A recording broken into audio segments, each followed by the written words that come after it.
And everyone, big thanks to Ted Schulman for pulling this together, like bringing I guess a whole bunch of people together, and this is the catalyst for this this whole gathering. This gathering was a bunch of people who pulled this thing together at the last minute, ad hoc, got the room, made advertisements, spread the word.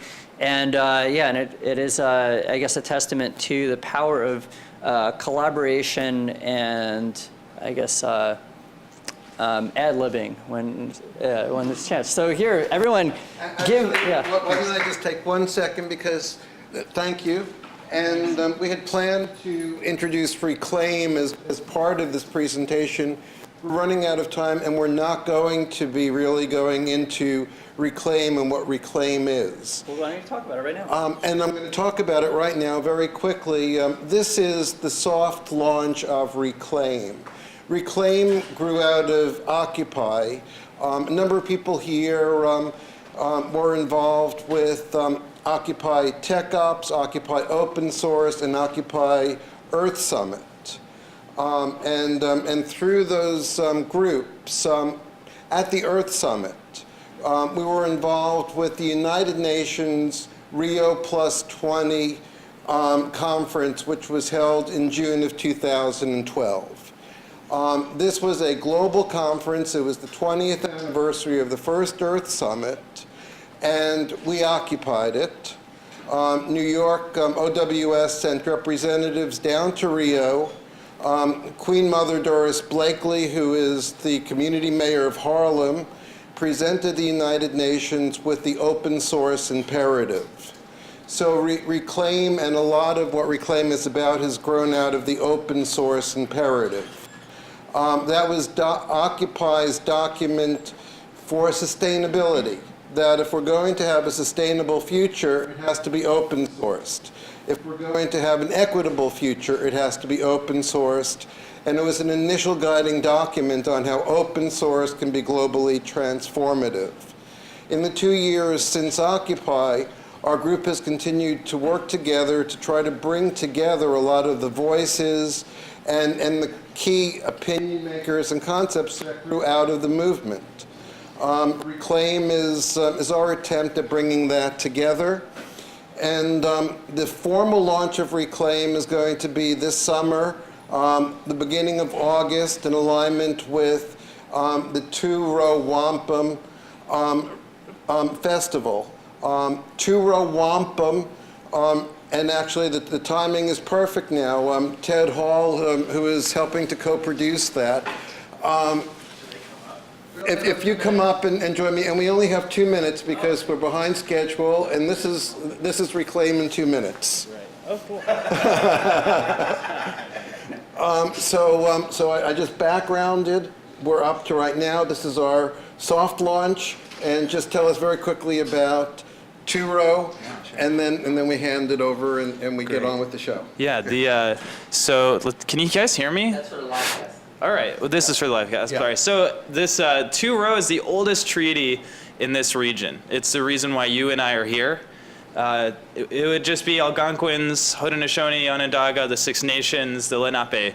But because we had this treaty that was extended 401 years ago, we can be here. And also the United States was founded, and the interaction with the Onondaga leadership and our founding fathers of this country, which is critical to self-determined governance and for all these amazing technologies we depend on.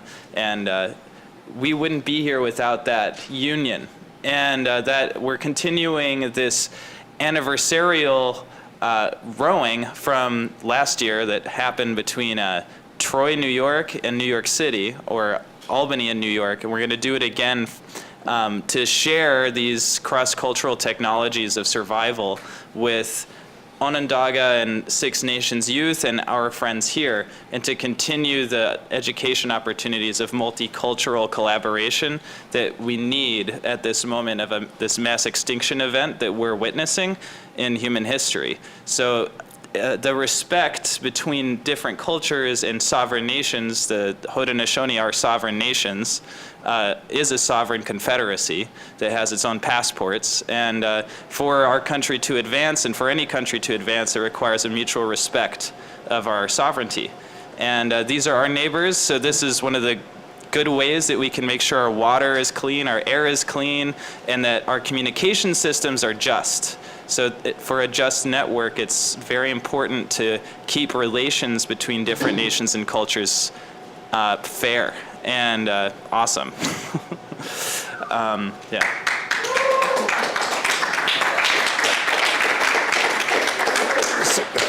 So that's the official launch this summer.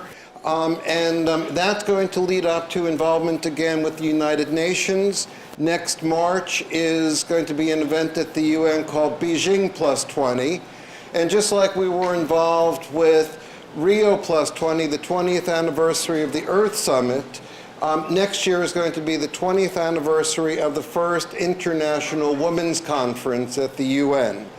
We're participating with an organization called Man Up Campaign. Man Up is a global culture change campaign focused around awareness on gender-based violence issues.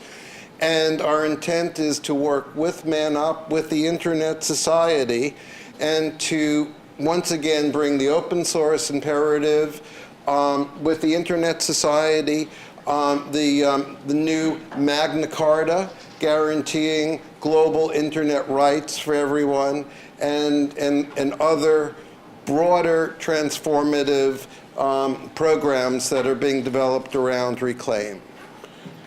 So we're really just kicking off, and right now we have a year's worth of events that we're planning to build up to it. And I guess that we need to pick up with our next speaker or we're going to run out of time. One quick announcement. No, we're going to have a quick announcement first. Very, very quick. Blindingly fast. Okay, yes. This is breaking news, I guess. The Internet Society is going to sponsor a Internet Governance Forum on July 16th. Okay. Yeah, sure. Okay.